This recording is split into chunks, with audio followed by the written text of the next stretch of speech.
El hombre es el libro más reciente del maestro Guillermo Arriaga. Maestro, bienvenido. ¿Qué tal? ¿Cómo estás, Carlos? Mucho gusto en saludarte. Maestro, una obra en la que nos lleva por varias épocas, por lo menos por 3 siglos, con 6 voces diferentes. ¿Cómo fue hacer esta novela? Mira, yo por lo general cuando empiezo a trabajar no tengo mucha idea de dónde va a ir. Ujú. Yo voy inventando la novela conforme pasan los días. Yo he dicho que no construyo una novela, sino que la novela se me revela y luego se revela. Ujú. O sea, primero se descubre y luego hacen los personajes hacen lo que se les da su gana. Y, y me refiero a esto porque no es el consciente el que escribe, es el inconsciente. Y en esta novela se me fueron apareciendo varios personajes que yo no había considerado cuando la empecé. Una historia cuenta, eh, narra la vida de Jack Bailey, que va a ser la némesis del protagonista que se llama Henry Lloyd. Otra está escrita por la ex esposa de Henry Lloyd, a la que él abandona porque no pudo tener hijos. Luego viene un mexicano que se queda del lado equivocado de Texas. Hay otra historia que se cuenta en el 2024 de un profesor de Harvard que quiere hacer una biografía de Henry Lloyd y para eso entrevista a Henry Lloyd sexto y trata de ver cuál fue el camino del imperio que creó Henry Lloyd. Luego viene un esclavo que se llama James, que vemos desde que lo raptan en su aldea a los 9 años con sus hermanas y asesinan a sus padres hasta que termina de esclavo en Estados Unidos y después termina como un lugarteniente de Henry Lloyd en la creación del imperio de Henry Lloyd. Y por último, Jeremiah, que es un esclavo que se niega a hablar inglés, que todo el mundo cree que es mudo, y a los 100 años por fin relata eh, qué es lo que sucedió desde su punto de vista. Procuré que cada uno de ellos tuviera una vida interesante. Tiene cada uno un lenguaje distinto. Cuando me refiero a lenguaje es vocabulario distinto, sintaxis distinta, puntuación distinta, ritmo y tono distinto. Entonces traté de que cada uno tuviera su propio espacio y su propia forma de expresarse y una vida que interesara a los lectores. Esos lenguajes, esa lingüística diferente entre los 6 narradores, tiene que ver con la época de la historia, o sea, con el siglo, con el año en el que se desarrolla y con su extracción social. Claro, James, por ejemplo, el esclavo, Ujú. que raptan cuando tiene 9 años, cree que la única forma de entender las entrañas de los esclavistas es dominando su lenguaje. Entonces el que tiene el lenguaje más elevado es el que más lee, el que repite palabras, el que se la pasa estudiando, eh, cualquier libro que encuentra lo lee. Eh, Jeremiah tiene una sintaxis como es la sintaxis de su lengua. Entonces, quien la lea al principio le va a costar un poquito de trabajo entender, porque pone los verbos al final. Un ejemplo, a la editorial Penguin Random House, por la tarde yo vine, ¿no? Poniendo siempre el verbo al último. Hay un mexicano, te digo Rodrigo, que tiene un habla muy populachara de los ranchos del norte de México en el siglo XIX. Sí. Entonces cada uno va teniendo su propia forma de expresarse. Cuando empiezan a aparecer todas esas historias, eso fue, me imagino que a lo largo de, pues, de toda su carrera han ido apareciendo historias, qué buena esta historia. ¿La reunió pensando en un libro, en reunir todo en una sola historia? ¿O surgieron en el momento en que dijo, quiero hablar sobre el transcurso del tiempo? ¿Me explico la pregunta? Sí, ¿Fueron apareciendo poco a poco a lo largo de los años? esta novela estaba en mi cabeza desde hace 44 años. Primero la traté de hacer película, traté de escribir como película. Tengo varios abortos de escenas que escribí y no funcionaron. Y aparte, lo que ya había pensado como película no tiene nada que ver con el resultado del libro. Eh, la historia trata de un hombre, Henry Lloyd, que ningún personaje sabe de dónde viene. Ujú. Es un hombre muy decidido, que crea lealtades muy fuertes, puede crear empatías inmediatas, pero es de una crueldad y una violencia inusitada. Pero no es una violencia gratuita, Él solamente la ejecuta para la consecución de un objetivo que es crear un imperio. Y para crear ese imperio, una vez que se muere su suegro, que es el dueño de la plantación de algodón donde él trabaja, y su mujer se da cuenta que no va a tener hijos, a ella le compra 27 esclavos, los libera y con esos esclavos hace un ejército para ir a invadir los ranchos de los mexicanos que se quedaron del lado de Estados Unidos Ujú. cuando Estados Unidos nos despojó de todo el territorio. Precisamente usted toca un momento muy importante en la historia latinoamericana y más específicamente de México, cuando le cercenan la mitad de su territorio, casi que más la mitad de su territorio original. ¿Qué tan presente eso está para los mexicanos? Porque para nosotros los colombianos, la pérdida de Panamá es un dolor del que no nos reponemos aún, incluso de un buen sector de la selva amazónica. ¿Qué tan presente está hoy No, para los no, no, mexicanos? no, no, es una cicatriz que no se cura. Ujú, Es muy doloroso. Eh, Nada más piensa que dos de los dos estados más ricos de Estados Unidos son California y Texas, que eran parte de México. Todo ese territorio nos duele. Hay todavía habitantes en Texas, yo los he visto, y en Nuevo México, que tienen 6 generaciones naciendo en Estados Unidos y siguen diciendo que son mexicanos. ujú. Es muy curiosa esa identidad que se resiste a morir. Le pregunté, ¿de dónde eres? ¿Eres gringo? No, no, no, yo soy mexicano. Pero tu tatarabuelo nació en Estados Unidos, tú naciste aquí, toda tu familia ha nacido aquí en Estados Unidos, pero yo soy mexicano. Entonces es una identidad que no se muere y que nos sigue doliendo. Maestro, esta novela, y a propósito de ese tema, del tema de la mexicanidad, de los nacidos en Estados Unidos, en esos territorios, aparece en un momento en que el tema de la migración está muy en la noticia de todos los días. ¿Cómo ha caído este libro precisamente en ese contexto de la actualidad? Bueno, al final de la novela Ujú, se hace un análisis del manejo político de la migración de los dos sectores. Un sector que quiere recibir a los migrantes, un capitalismo que necesita de la mano de obra barata, contra una forma de ver la economía más cerrada, más hacia el trabajo, de emplear a la propia gente de ahí, ¿no? ujú. Y hay un momento en que el libro dice, no siempre la política responde a las necesidades económicas de un país.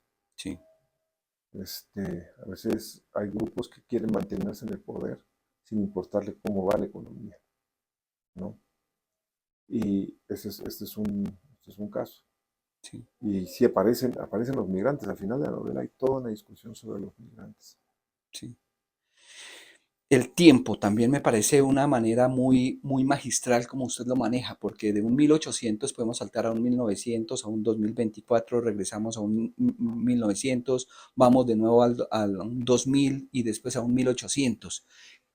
¿Cómo se enlazan esas historias? ¿Hay alguna técnica que usted usa para enlazar las historias sin que la gente se despabile, sin que se distraiga Por el eso, lector?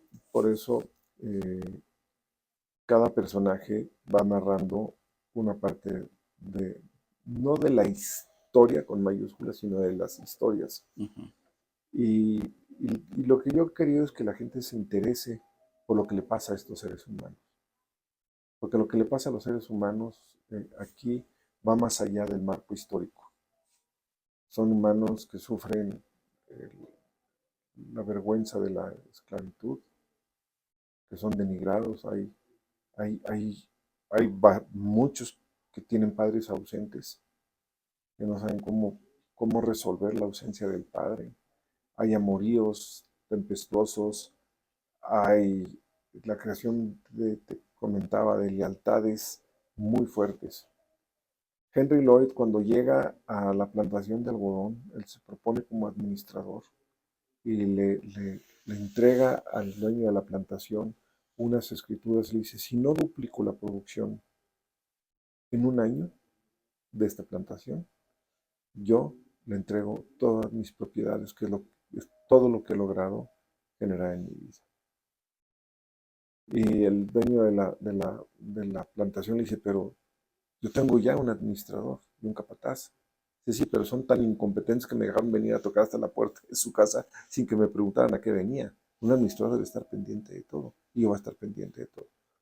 Lo contrata Y lo primero que hace es reúne a los esclavos y le dice, a partir de hoy van a trabajar 4 horas menos. Y a partir de la semana que entra van a empezar a comer bien. No frijoles con vísceras de puerco. Van a comer bien. Los esclavos se sorprenden. Y el dueño de la plantación dice, ¿por qué haces eso? Dice, no va a haber productividad si los están cansados y si están mal alimentados. Yo le dije que le iba a duplicar la producción, créanme, y la duplica en un año. Y a partir de ahí Henry Lloyd empieza a crear un astillero, crea una naviera que va por los ríos de Alabama, empieza a crear muchas empresas y el dueño de la plantación dice, espérate, espérate, es demasiado dinero. No, no, no, ya necesito gente para manejar esto. Ya, los bancos no dan, detente, y él ya empieza a sentir que Alabama y la plantación es un cinturón de castidad. Y todo eso lo empezamos a platicar desde diversas perspectivas. Características del capitalismo salvaje, incluso como lo han denominado. ¿Cómo queda el capitalismo salvaje en el hombre? Pues más que el capitalismo salvaje es la creación del Ujú. capitalismo. Es cómo se crea Estados Unidos y cuál es su vínculo con México. La parte de México trata cuestiones que no se han visto. Por ejemplo, cómo fue la relación entre los apaches y los mexicanos.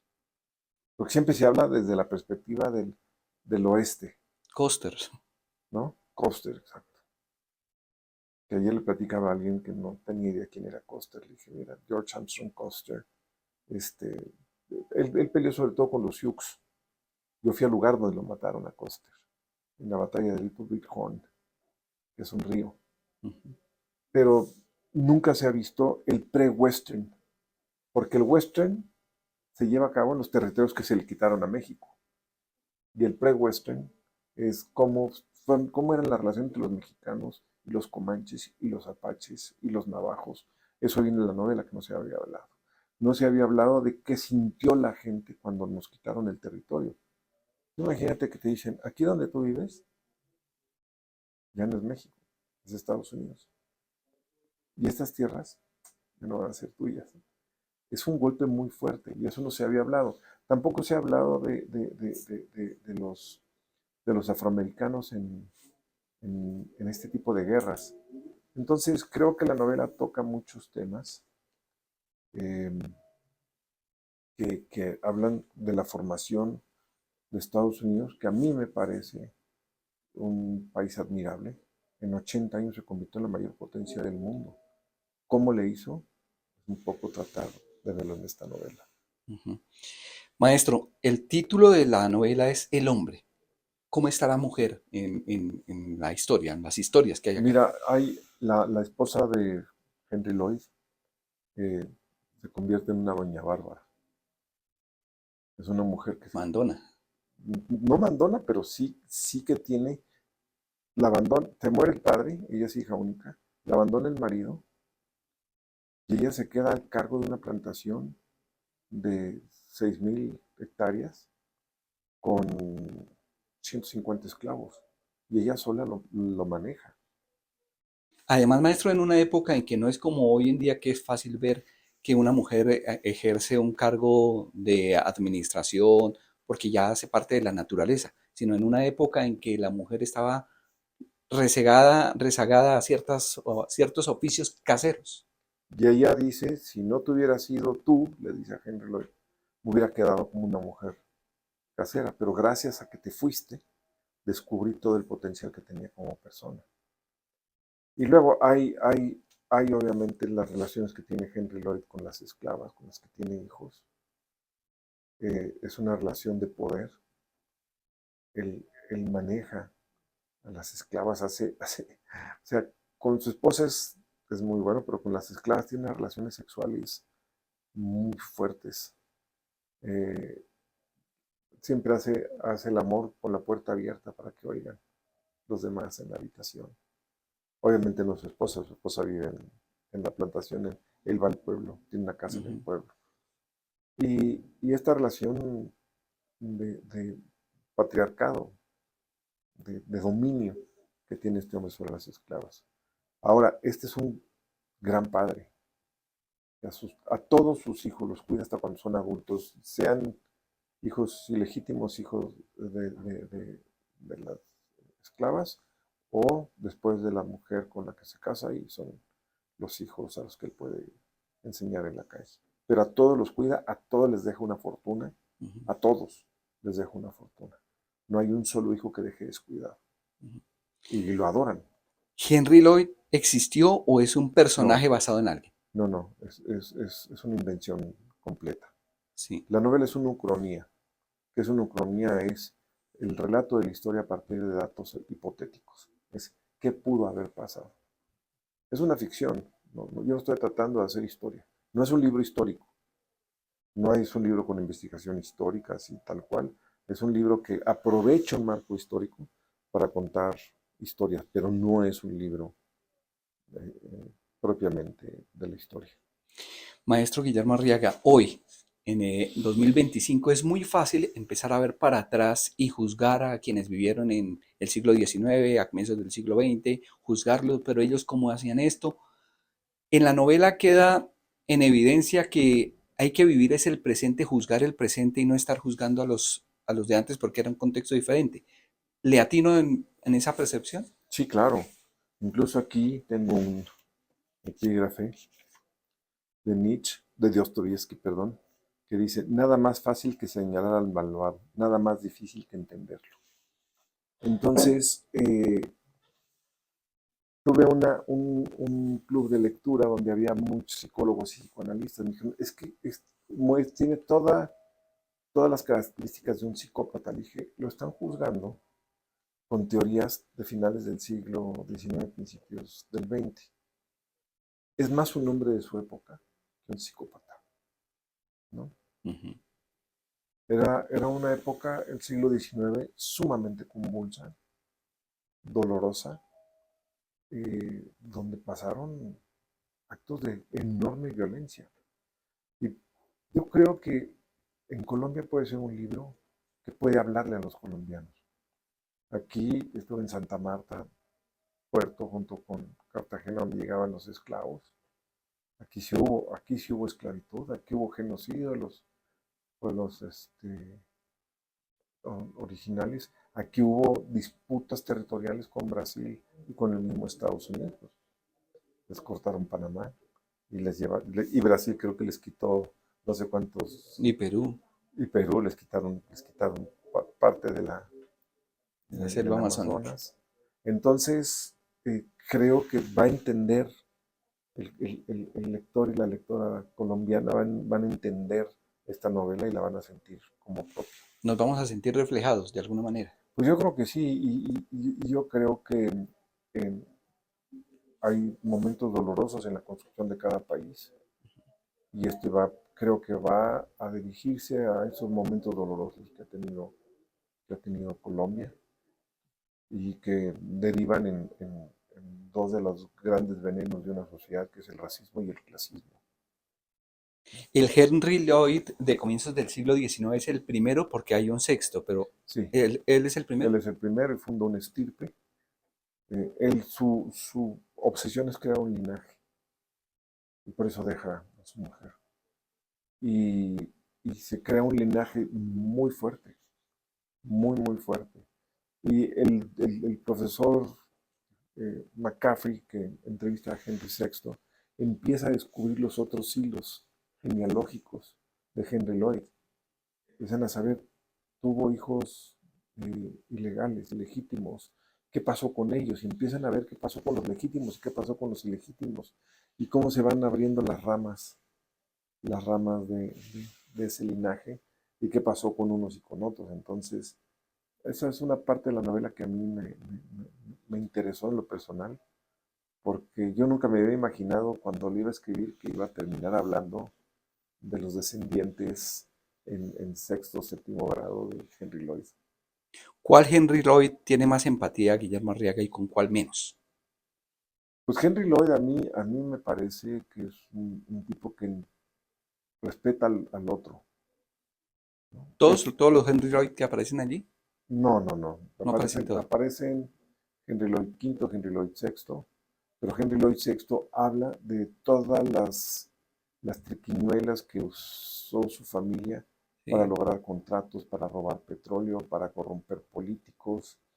O sea, todos los calzones sucios de la dinastía Lloyd se muestran en el libro. ¿Podría ser llevado al cine? Mm, Puede ser que sí, puede ser que sí, porque es un libro que tiene muchos pasajes.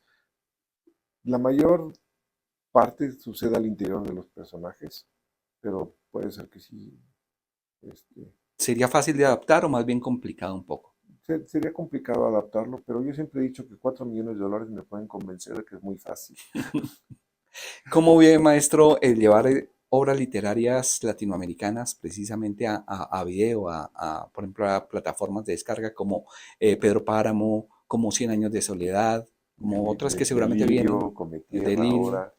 Mira, creo que eh, son libros muy difíciles de adaptar. De hecho, a mí varias veces me ofrecieron Pedro Páramo y dije que no. Yo no me atrevería a destrozar una obra maestra como esa. Este, pero ayuda a que el libro vuelva a aparecer en el radar. Ahora, por ejemplo, que Delirio de la querida Laura Restrepo, a quien admiro mucho, se haya hecho una serie. Veo que ahora están todas las librerías, Delirio, Delirio, Delirio, Ujú. ¿no? En Argentina se hizo Come Tierra de Dolores Reyes también, querida amiga y que admiro mucho. Y talla en las librerías Come Tierra. Entonces, en México el boom de Pedro Páramo otra vez. Entonces, es difícil hacerlo, pero ayuda a que los libros vuelvan a aparecer en el radar de los jóvenes. Se cumplen este año 100 años de la primera publicación de un clásico colombiano como es La Vorágine. Ya se han hecho varias versiones y recientemente se estrenó una versión de serie también. Y eso ha llevado a que en las librerías se desempolven y se pongan en primera parte La Vorágine, Es, en portada, en la entrada, es curioso, es uno de los libros que yo acostumbro regalar. La Vorágine. Sí, es uno de los libros que más me marcó. Lo leí hace muchos años, muchos, no lo he releído. Lo acabo de regalar ahora, vi una edición y lo regalé. Y yo creo que es uno de los libros más importantes de la literatura del mundo, no de Colombia, del mundo, ¿no? José Eustaquio Rivera hizo una gran obra. La portada de esta edición de El Hombre, una casa en llamas, ¿tiene su razón de ser? Hay, hay varias casas incendiadas. El fuego es un elemento fundamental de conquista. La quema de casas es parte de la creación de un imperio. El fuego siempre ha sido parte fundamental es una herramienta de dominio.